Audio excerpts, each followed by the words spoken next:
오늘은 크리스마스죠. 예수님이 이 땅에 오심을 감사하고 기념하는 날이에요. 물론 예수님이 이 땅에 태어나신 날이 아니다. 그리고 초대교회는 예수님의 탄생을 기념하진 않았다. 그리고 특별히 우상인 태양신과 관계된 날이다 등등 이러한 이유로 인해 이 성탄절을 부정적으로 보는 기독교인들도 많아요. 하지만 그러한 논쟁을 뒤로 하고라도 전 세계가 예수님을 한 번이라도 생각하게 되는 날이에요. 그래서 어떤 누군가는 이 날의 의미를 생각해 보게 되고 그것으로 인해 예수님을 믿게 되는 날이 된다면 그것만으로도 가치가 있지 않을까 하는 생각이 들어요. 그래서 저는 성탄절을 기념하는 건 좋은 일이라고 생각해요. 그래서 오늘은 왜 예수님이 이 땅에 오시게 되었는지, 아담의 타락에는 어떤 이야기가 숨겨져 있는지, 그리고 특별히 믿음의 조상 아브라함이 들은 복음의 숨겨진 비밀에 대해 나누는 시간 가지겠습니다. 세상살이에 지치다 보면 이런 생각을 하기도 해요. 내가 이 세상에 태어나지 않았다면 지금 겪는 아픔과 힘듦을 겪지 않아도 될 텐데, 차라리 내가 태어나지 않았다면 좋았을 텐데, 이런 생각 해보신 적 있으신가요? 힘든 일을 겪다 보면 이런저런 생각을 하다가 그 생각이 꼬리에 꼬리를 물면 왜 하나님이 인간을 만드셨을까? 하나님은 왜 인간을 만드셔서 이렇게 힘들게 살게 하시는 거지? 이러한 질문까지 생기곤 해요. 평소에 매일 이런 생각을 하는 건 아니지만 세상살이에 지칠 때, 그리고 가끔 이 마음에 드는 이 공허함으로 인해서 이런 근원적인 질문이 들 때가 있어요. 그러면 왜 하나님이 인간을 창조하셨을까요? 요한일서 4장 8절이요. 사랑하지 아니하는 자는 하나님을 알지 못하나니 이는 하나님은 사랑이심이라. 다들 사랑을 해보셔서 알겠지만 사랑의 본질은 무엇인가요? 주는 거예요. 저는 제 사랑하는 아이들을 볼 때 무언가를 계속 주고 싶어요. 축구를 좋아하는 첫째 이한이에게는 좋은 축구화도 사주고 싶고요.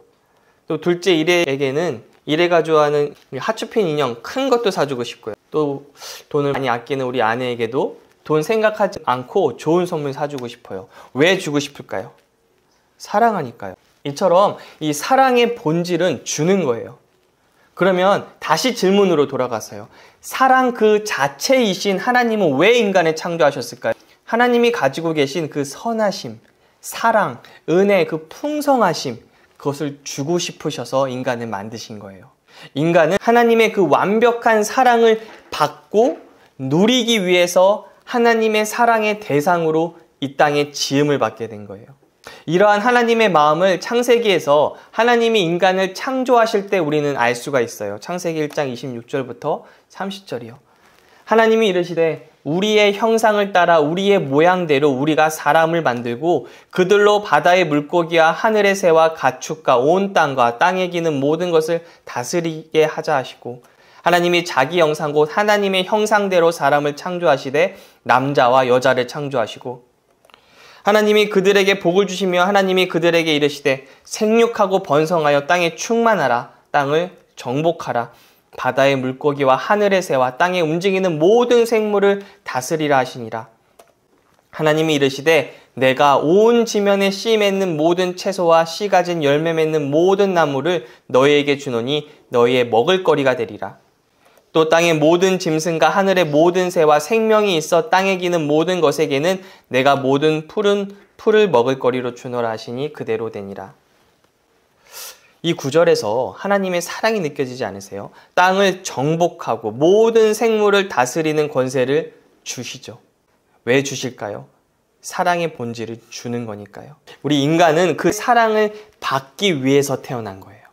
하나님이 인간을 만드실 때 또 주신 게 있어요. 무엇인지 아세요? 바로 인간에게 자유의지를 주셨어요. 하나님은 인간을 로봇으로 만들지 않으셨어요. 마치 스위치가 있어서 이 순종의 스위치를 딱 키면 뭐든지 순종하게 되고, 또 사랑의 스위치를 키면은 사랑하고, 그렇게 자신의 의지가 없는 로봇이 아니라 자기 자신이 선택을 하고 스스로가 결정을 할 수 있는 존재로 만드신 거예요. 정말 스스로가 결정을 할 수 있는 존재로 만드셨다면 그 자유의지를 사용할 수 있는 선택지도 주셔야 돼요. 이게 무슨 말일까요? 두 가지 선택권을 줘서 자신의 의사를 표현하게 해야 되는데 단 하나의 선택지만 준다면 자신의 생각을 표현할 수 없어요. 그건 자유가 아니에요. 이해가 되세요? 만약 하나님이 아담에게 단 하나의 선택지만 주셨다면요. 하나님만 예배하고 하나님만 의지하고 하나님만 사랑해야만 하는 그 선택지만 주셨다면 아담은 진정으로 자신이 원해서라기보다 그것밖에 선택할 게 없기 때문에 하게 되는 거예요.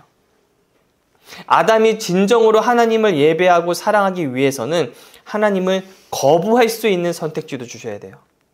그래야 진정으로 아담이 자신이 가지고 있는 그 자유의지를 표현할 수 있는 거예요. 하나님을 거부할 수 있는 선택지를 주세요. 창세기 2장 16절부터 17절이요. 여호와 하나님이 그 사람에게 명하여 이르시되 동상 각종 나무 열매는 내가 임의로 먹되 마음껏 먹으라는 거예요. 2장 17절 선악을 알게 하는 나무의 열매는 먹지 말라. 네가 먹는 날에는 반드시 죽으리라 하시니라. 인간은 하나님을 의지하고 하나님과 함께하며 하나님을 따르며 하나님께서 주신 그 풍성함을 누리며 이 땅에서 살아가도록 지으심을 받아요. 하지만 그 사랑의 하나님의 뜻을 거부한다면 그에 따르는 결과가 있다는 것도 말씀하신 거예요. 즉 자유롭게 선택할 자유는 있지만 그 선택의 결과까지 마음대로 선택할 수는 없다는 거예요. 생명의 근원이신 하나님을 거부한다면 반드시 죽게 된다는 결과를 알려주셨어요. 이건 나를 떠났으니까 난 이제 네가 미워. 그래서 너를 벌 줄 거야가 아니라 하나님을 거부하고 하나님의 명령을 어기는 것은 죄인데 그 죄에는 반드시 결과가 있단다라는 거 알려주신 거예요. 만약 제가 라이터에 손을 탁 켜서 대요. 제가 손이 타지 않는 걸 선택할 수 있나요? 라이터에 불을 손에 갖다 대면서도 내 손은 멀쩡할 거야. 나는 타지 않는 걸 선택할 거야. 그렇다고 해서 타지 않진 않아요. 어떤 선택이든 그에 따르는 결과가 있어요. 우리는 선택은 자유롭게 할 수 있지만 그 결과까지도 선택할 수는 없어요. 로마서 6장 23절이 말하죠. 죄의 삭은 사망이요.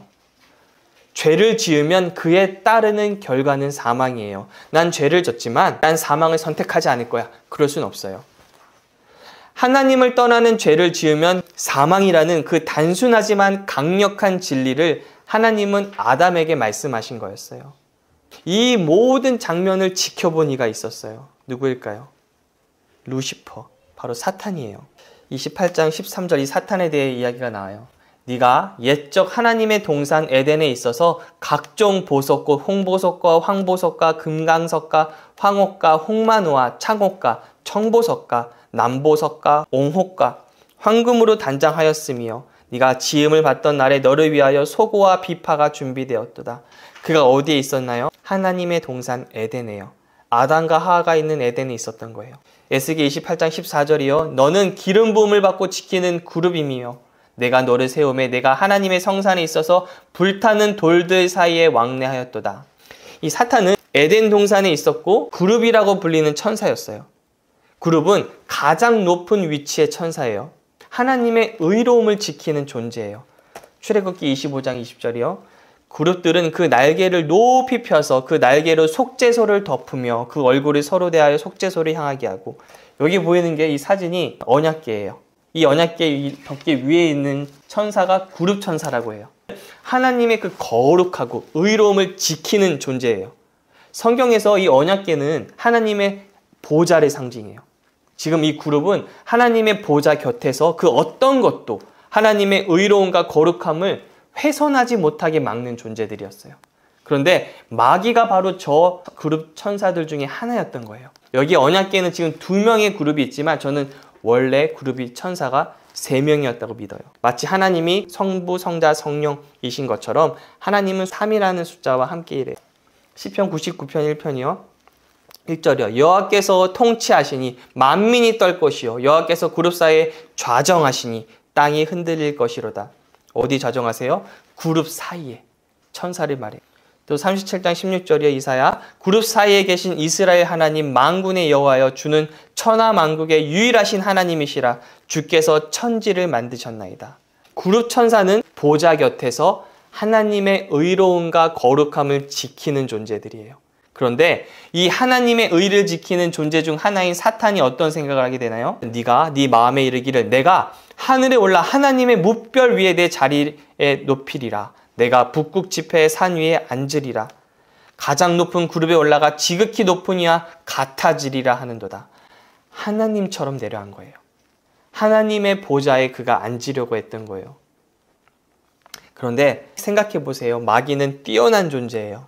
가장 뛰어난 존재, 천사 중에 하나가 마귀예요. 루시퍼예요. 그러면 자기 자신이 하나님 그 창조주의 상대가 안 된다는 걸 알아요. 당연히 알죠. 그런데 무엇이 이 마귀로 하여금 내가 저 하나님의 보좌를 뺏어야 되겠다라는 생각을 하게 할까요?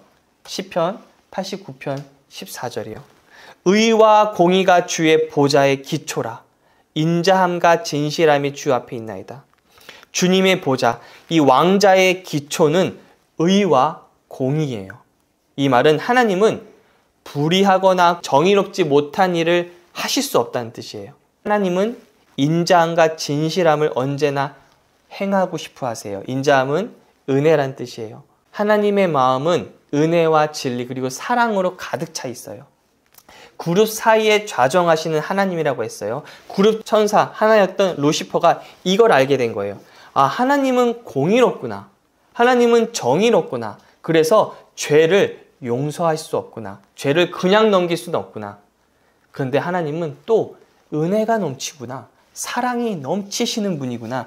이 두 개를 한번 이용해 봐야 되겠다. 그러한 마음을 품은 마귀에게 아담이 보인 거예요. 인간이 보였어요. 아, 하나님이 인간이라는 새로운 존재를 지금 만들었는데 이들을 정말 사랑하시는구나. 어떻게 사랑하시는 걸 알까요? 모든 것을 다 주셨으니까. 그래서 또 이런 생각을 했겠죠. 매일 동산에서 아담과 산책을 하고 이 존재와 함께 교제하는 걸 좋아하시고 그러면 내가 저 인간을 이용해야 되겠다. 이들을 향한 사랑을 이용해서 하나님께서 그분이 가지고 계신 그 정의로움, 공의를 타협하게 만들어야 되겠다. 먼저 아담을 범죄하게 만들면 하나님은 사랑하길 원하시기 때문에 이 범죄한 아담을 용서하길 원하실 거다. 하지만 죄를 지은 인간을 그냥 용서하시고 그냥 봐주신다면 더 이상 의로우신 하나님이 될 수는 없어. 이러한 생각을 한 거예요. 그래서 마귀는 아담에게 무엇을 하나요? 하나님의 말씀을 어기도록 유혹해요. 하나님이 먹지 말라고 하신 선악을 알게 하는 나무의 열매를 먹게 해요. 단순히 인간이라는 존재가 싫었다면 이 아담을 죽여버리면 돼요. 그런데 굳이 하나님의 말씀을 어기게 만들어서 하나님께 죄를 짓게 만들어요. 왜요? 마귀에게 있어서의 목표는 하나님의 보좌예요. 인간은 단지 그 목표를 위한 수단이었던 거예요. 하나님께 죄를 짓게 만들어서 하나님이 어떻게 하시는지 보길 원한 거예요. 하나님의 의로움과 공의는 아담을 심판하길 원해요. 하나님의 의로움은 죄인인 인간에게 심판을 요구해요. 죄의 결과인 죽음이 와서 영원히 인간이 죽게 되는 걸 요구해요. 그게 하나님의 정의예요. 하나님의 공의예요. 하지만 하나님의 은혜와 사랑은 그들을 반면에 구원해 주길 원하는 거예요. 그들을 용서해 주고 살려 주길 원해요. 마귀는 이 점을 보고 생각했겠죠. 드디어 내가 하나님을 궁지로 몰았구나. 이러지도 저러지도 못하는 왕. 인간을 구해주고 싶어도 구해준다면 자신의 그 정의로움을 타협하게 되는 것이고 그렇다고 인간을 죄로 인해 그들의 사망이 임하게 된다면 더 이상 하나님은 사랑의 하나님은 아니게 되는 거예요. 마귀는 하나님이 이러지도 저러지도 못할 거라고 얘기한 거예요. 여러분, 왕이라고 하면요, 자고로 모든 걸 할 수 있어야 돼요. 이러지도 저러지도 못한다면 더 이상 왕이 아니에요. 이 마귀의 계략은 누가 보더라도 완벽해 보여요. 여기서 빠져나갈 수가 보이지 않아요. 이런 계획을 가졌던 마귀가 하와를 유혹해 결국 아담이 범죄하게 되었어요. 그리고 나서 인간의 고통이 시작돼요. 이제부터. 창세기 3장 16절부터 19절이요.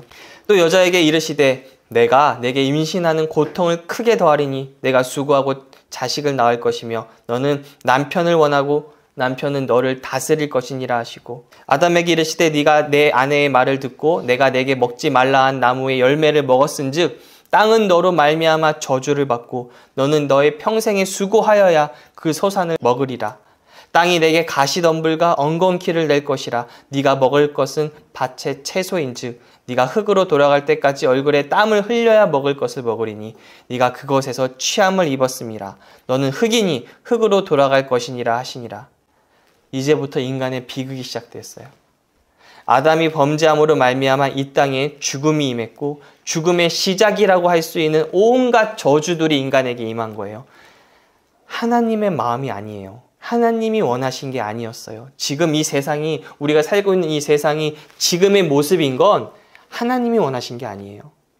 인간이 선택한 거예요. 그런데 하나님이 이렇게 완벽해 보이던 마귀의 계획을 무너뜨릴 일을 시작하실 것을 이 모든 저주를 선포하기 전에 말씀하세요. 창세기 3장 15절. 내가 너로 여자와 원수가 되게 하고 내 후손도 여자의 후손과 원수가 되게 하리니 여자의 후손은 너의 머리를 상하게 할 것이요 너는 그의 발꿈치를 상하게 할 것이니라 하시고 최초의 메시아 구원자를 주실 것을 말씀하세요. 여자의 후손이 사단의 머리를 상하게 할 거라고 하세요. 이 말은 그를 완전히 패배시킨다는 거예요. 머리가 다치면 완전히 회복 불가능하죠.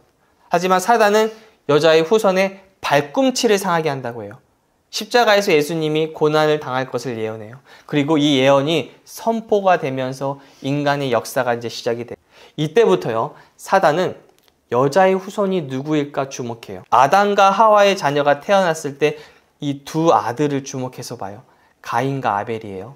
이 두 아들이 하나님께 제사를 드리는데 하나님이 아벨의 제사는 받고 가인의 제사는 거부해요. 창세기 4장 3절부터 5절이요. 세월이 지난 후에 가인은 땅의 소산으로 제물을 삼아 여호와께 드렸고 아벨은 자기도 양의 첫 새끼와 그 기름으로 드렸더니 여호와께서 아벨과 그의 제물은 받으셨으나 가인과 그의 제물은 받지 아니하신지라 가인이 몹시 분하여 안색이 변하니.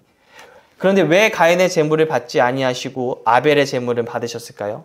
하나님은 하나님께 나올 때 무엇을 가지고 나와야 하는지 이미 알려주셨기 때문이에요. 성경을 보면 알 수 있어요. 아담과 하와가 죄를 짓고 난 후에 하나님이 아담과 하와를 위해서 하신 일이 있으세요. 창세기 3장 21절이요. 여호와 하나님이 아담과 그의 아내를 위하여 가죽 옷을 지어 입히시니라. 이 가죽 옷을 입히셨을 때 아담과 하와의 몸에 피가 묻었을 거예요. 가죽 옷이라고 오늘날처럼 잘 가공된 그런 가죽 옷이 아니에요. 동물을 잡으시고 그 동물의 껍질을, 그 가죽을 그들에게 입히셨어요. 그들 몸에 피가 막 흘렀겠죠. 히브리서 9장 22절이요. 피 흘림이 없은즉 죄사함이 없느니라. 죄를 사해주기 위해서는 피 흘림이 있어야 된다는 것을 아담과 하와에게 알려주신 거였어요. 그래서 부모라면 아담과 하와는 가인과 아벨에게 가르쳐 줬겠죠. 하나님께 나아갈 때는 반드시 피를 가지고 나아가야 한단다. 하나님이 정하신 방법은 피를 통해 나가는 거야. 하나님은 거룩하시고 의로우시기 때문에 죄를 용납할 수 없어. 꼭 피를 가지고 가거라. 이렇게 가르쳤을 거예요. 하지만 가인은 그의 부모의 말을 다 무시하고 내 방식대로 하나님께 갈 거야. 내 손으로 만든 이 소산물을 가지고 내 뜻대로 할 거야. 자기 방식대로 나간 거예요. 이게 바로 종교의 시작이에요. 이 세상에 수많은 종교가 있어요. 각자가 정한 방식으로 신에게 나아가요. 각 종교마다 법이 있고 그 법을 잘 지키면 자신의 종교가 믿고 있는 신에게 사랑을 받고 구원을 받을 수 있어요. 근데 하나님은 오직 단 하나의 길만 주셨어요. 요한복음 14장 6절이요. 예수께서 이르시되 내가 곧 길이요 진리요 생명이니 나로 말미암지 않고는 아버지께로 올 자가 없느니라. 오직 예수님 밖에는 구원의 길이 없어요. 아벨은 양의 첫 새끼와 그 기름으로 드렸어요. 양을 잡았다는 건 피가 흘려진 거예요. 성경에서 양은 예수님을 예표해요. 요한복음 1장 29절이요. 이튿날 요한이 예수께서 자기에게 나아오심을 보고 이르시되 보라 세상 죄를 지고 가는 하나님의 어린 양이로다. 성경은 처음부터 일관되게 참된 양인 예수님을 통해서만 우리가 하나님께 나아갈 수 있다고 말해요. 그래서 이 두 아들의 제사를 보면 가인의 제물에는 피가 없었고 아벨의 제물에는 피가 있었어요. 다시 창세기 4장 5절이요. 가인과 그의 제물은 받지 아니하신지라 가인이 몹시 분하여 안색이 변하니. 기분이 몹시 상한 가인이 무슨 일을 하는지 아세요? 아벨을 죽여요. 가인이 그의 아우 아벨에게 말하고 그들이 들에 있을 때 가인이 그의 아우 아벨을 쳐 죽이니라. 자기의 그 분노가 나는 걸 억제하지 못하고 살인을 해요. 그런데 이 배후에 누가 있었을까요? 사단이에요. 왜 그랬을까요? 여자의 후손이 온다고 했잖아요. 사단은 이 여자의 후손을 아벨로 생각한 거예요. 하나님이 가인의 제사를 받지 않고 아벨의 제사를 받았구나. 저 아벨이 하나님이 선택하신 여자의 후손이겠구나. 그래서 가인의 분함을 충동해서 아벨을 죽이게 해요. 요한일서 3장 12절이요. 가인같이 하지 말라. 그는 악한 자에게 속하여 그 아우를 죽였으니 악한 자, 즉 사단에게 속한 가인이 아벨을 죽게 한 거예요. 여자의 후손은 아벨이 아니죠. 하지만 사단은 하나님이 하신 그 말씀에 계속해서 주의를 기울여요. 누가 여자의 후손일까? 누구지? 그래서 아브라함을 하나님 부르실 때 그를 주목하게 돼요. 하나님이 아브라함을 부르셨는데 그의 후손이 바로 예언에서 말한 여자의 후손이겠구나. 그 후손이 태어나지 못하게 막아야지. 그래서 무슨 일이 일어나나요? 아내 사라를 아비멜렉 왕에게 빼앗겨 버릴 위험에 빠져요. 창세기 20장 2절부터 3절이요. 그의 아내 사라를 자기 누이라 하였으므로 그랄 왕 아비멜렉이 사람을 보내어 사라를 데려갔더니 그 밤에 하나님이 아비멜렉에게 현몽하시고 그에게 이르시되 내가 데려간 이 여인으로 말미암아 네가 죽으리니 그는 남편이 있는 여자임이라. 하나님이 선택한 아브라함의 아내 사라를 통해서 여자의 후손이 나올 거라고 여겨 그 메시아가 태어나지 못하게 하려고 사단의 방해가 일어난 거예요. 하나님이 만약 개입하지 않으셨다면 약속의 후손은 나올 수 없어요. 그리고 나서 계속해서 예언된 여자의 후손 예수님이 나오지 못하는 방해가 이어지는 거예요. 한 번은 이집트 노예로 있던 이스라엘 백성들을 향해서 바로 왕이 모든 사내 아이를 다 죽이라고 해요. 하나님이 이스라엘을 메시아로 보낼 민족으로 선택하신 걸 알기 때문에 사단이 배후에서 이스라엘 민족의 씨를 말리려고 했던 거예요. 그리고 그 일 가운데 오히려 모세가 태어나서 이스라엘 민족을 구원하는 역사가 일어나요. 구약 성경에는 이런 일들이 가득해요. 다윗이 하나님이 택한 왕인 것을 마귀도 알고 있죠. 그리고 그의 가문에서 여자의 후손이 나올 것을 알고 있어요. 그렇기 때문에 다윗에게 무슨 일이 일어나나요? 다윗을 죽여 여자의 후손이 이 땅에 나오지 못하게 하려는 수많은 시도들이 일어나요. 그 배후에 다 마귀가 있어요. 성경에는 이러한 일들, 즉 하나님의 약속이 그 후손이 나오지 못하게 방해하려는 사단의 방해가 구약 성경에는 계속해서 있어 왔어요.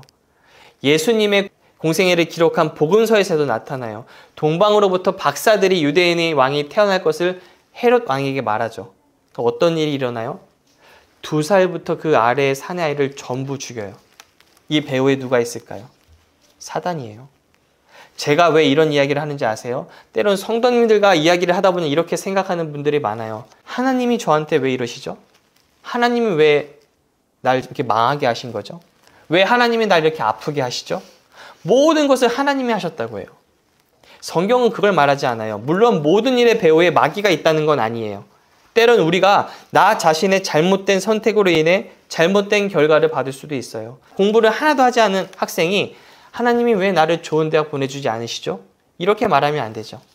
자신이 공부 안 한 것을 선택했고 그 결과도 자신이 선택한 거예요. 우리가 겪는 많은 일들이 하나님이 하신 게 아니라 마귀와 그의 부하들이 우리를 향한 하나님의 계획을 막으려고 하는 방해의 역사일 수도 있다는 거예요.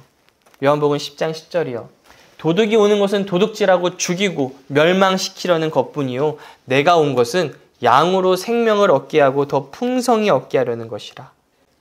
도둑인 마귀는 우리를 죽이고 멸망시키려고 해요. 그래서 여러분이 바른 신앙의 지식을 가지고 있어야 돼요. 하나님이 가지고 계신 나를 향한 뜻이 무엇일까? 그것을 방해하는 마귀의 역사가 있다는 것을 아셔야 바른 분별력을 가지고 신앙생활에 승리할 수 있어요. 그리고 무엇보다도 가장 중요한 건 복음을 바로 아셔야 승리할 수 있어요. 아브라함이 계속 자식이 없자 실망을 하고 있었어요. 분명히 자신에게 큰 민족을 이루게 하시고 이름을 창대하게 하신다고 했는데 민족은커녕 자식조차 없잖아요. 그러자 그런 아브라함에게 하나님 오셔서 말씀하세요. 그를 이끌고 밖으로 나가 이르시되 하늘을 우러러 무뼈를 셀 수 있나 보라. 또 그에게 이르시되 너의 자손이 이와 같으리라. 아브라함이 여호와를 믿으니 여호와께서 이를 그의 의로 여기시고. 그런데 이 구절이 잘 이해가 되세요? 별을 막 세요. 자녀가 별처럼 된다고 하는데 믿은 아브라함을 의롭다고 하세요. 의롭다는 건요, 죄가 없다는 거예요. 별의 숫자를 막 셌는데 그것을 믿었다고 의롭게 된다고요? 여기서 셀 수 있다라는 단어는요, 히브리어로 사페르란 단어예요. 근데 이 단어의 뜻에는 이야기하다, 선포하다라는 뜻도 있어요. 물론 숫자를 세다라는 뜻도 있어요. 그런데 숫자를 세다라는 뜻으로 쓰인 단어는 한 20번 이상 쓰였고, 이야기를 하다라는 단어는 40번 이상 쓰였어요. 그런데 여기서 왜 이야기하다, 즉 말하다의 뜻이 맞을까요? 여러분, 하늘에 별자리가 있는 거 아세요? 성경도 하늘에 있는 별자리를 인정해요. 여기 38장 31절부터 32절이요. 네가 북두칠성의 별대를 한데 묶을 수 있으며 오리온 성자를 묶은 띠를 풀 수 있느냐? 네가 철을 따라서 성자들을 이끌어낼 수 있으며 큰 곰자리와 그 별대를 인도하여 낼 수 있느냐? 하늘의 별자리를 이끌어내는 분이 누구라고 말하는 거예요? 하나님이라는 거예요. 왜 그러셨을까요? 복음을 주시려고요. 이 사진 보세요. 이 벌고라는 별자리가 있어요. 우리나라 말로는 처녀자리라고 알려져 있어요. 무엇이 떠오르세요? 처녀의 몸에서 태어난 예수 그리스도요. 이 처녀자리인데 이 스피카라는 이 손에 이 가장 밝은 별이 있어요. 이 뜻이 뭐냐면 이 스피카라는 뜻이 후손이란 뜻이 있어요.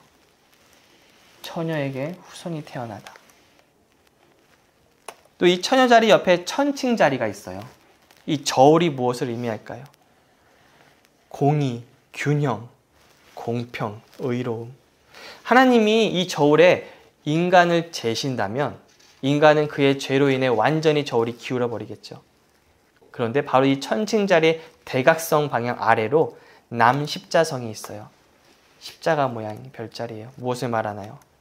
인간의 죄로 인해 기울어진 저울을 평형이 되도록 만들 수 있는 건 십자가라는 거예요. 또 정갈자리가 있어요. 성경에서 정갈은 무엇을 말하나요? 마귀죠. 누가복음 10장 19절이에요. 내가 너희에게 뱀과 정갈을 밟으며 원수의 모든 능력을 제어할 권능을 주었으니 너희를 해칠 자가 결코 없으리라. 그런데 재미있는 건 이 정갈자리 부근에 헤라클레스 별자리가 있어요. 근데 이건 헤라클레스가 아니에요. 왜곡된 거예요. 사실은 예수 그리스도예요. 보세요. 남자가 거꾸로 서 있는데 뱀을 짚고 지금 무릎을 꿇고 있어요. 무릎을 꿇고 있죠. 마치 어디가 다친 것 같아요. 발꿈치가요. 창세기 3장 15절 예언이 생각나죠. 여자의 후손은 너의 머리를 상하게 할 것이요 너는 그의 발꿈치를 상하게 할 것이라 하시고. 또 황소자리가 있어요. 마가복음에서는요, 예수님을 황소로 묘사해요. 왜냐하면 마가복음의 특징은 예수님이 이 땅에 오셔서 쉬지 않고 우리를, 인간을 계속해서 섬기는 종으로 예수님에 대해서 말하기 때문이에요. 그런데 이 황소자리의 근처에 7개의 별로 구성된 플레아데스 성단이라고 있어요. 7개의 별이 예수님과 관련이 있나요? 요한계시록에 보면 예수님은 그분의 손에 7별을 가지고 있으세요. 요한계시록 1장 16절이요. 그의 오른손에 7별이 있고, 이건 그분의 권능으로 교회를 붙들고 있다는 뜻이에요. 왜 황소 자리에 가까이 있을까요? 황소는 힘을 상징하죠. 하나님의 권능으로 교회를 붙들고 있음을 말해요. 마지막으로 하나만 더 나눌게요. 사자 자리가 있어요. 무엇이 생각나시나요? 요한계시록 5장 5절이요. 장로 중에 한 사람이 내게 말하되 울지 말라. 유대 지파의 사자 다윗의 뿌리가 이겼으니. 승리하신 예수 그리스도를 말해요. 오늘날 우리가 흔히 알고 있는 이 별자리들은요, 다 왜곡이 된 거예요. 하나님이 의도하신 별에 숨겨진 이야기는 복음의 이야기였어요. 하나님의 아들이 처녀의 몸을 통해 오셔서 죄된 인간을 위해 죽으시고 승리를 주시는 이야기가 저 별자리에 다 있어요. 그래서 갈라디아서 3장 8절을 보시면 또 하나님이 이방을 믿음으로 말미암아 의로 정하실 것을 성경이 미리 알고 먼저 아브라함에게 복음을 전하되 모든 이방인이 너로 말미암아 복을 받으리라 하였느니라. 아브라함은 저와 여러분이 들은 이 십자가의 복음을 듣고 믿었어요. 무엇을 통해요? 저 별자리에 숨겨진 이야기를 통해서요. 그것을 믿음으로 의롭게 된 거예요. 이제 말씀을 마치겠습니다. 고린도후서 5장 21절에 보면 하나님이 죄를 알지도 못하신 이를 우리를 대신하여 죄로 삼으신 것은 우리로 하여금 그 안에서 하나님의 의가 되게 하려 하심이라. 많은 그리스도인이 복음의 핵심이 무엇인지 잘 몰라요. 복음의 핵심은 죄사함도 맞지만 더 중요한 게 있어요. 바로 우리가 의롭게 되었다는 거예요. 예수님이 우리의 불의와 죄를 짊어지셨어요. 단 한 번도 죄를 짓지 않은 의인인 예수님이 십자가에서만큼은 가장 악한 죄인으로 죽으셨어요. 어떻게 그분이 죄가 되었나요? 우리의 죄가 그분께로 옮겨간 거예요. 그러면 어떻게 죄인인 우리가 하나님의 의, 즉 의인이 되었을까요? 예수님의 의로움이 우리에게 온 거예요. 이게 무슨 말인지 아세요? 하나님은 예수님을 믿는 저와 여러분에게 단 1%의 잘못도 찾지 않으신다는 말이에요. 이 말이 우리의 행위가 완벽하다는 걸까요? 아니요. 우리는 여전히 넘어지고 여전히 죄를 져요. 하지만 우리의 모든 죄가 저 십자가에서 심판을 받았기 때문에 하나님은 더 이상 저와 여러분에게서 죄를 찾지 못하신다는 말이에요.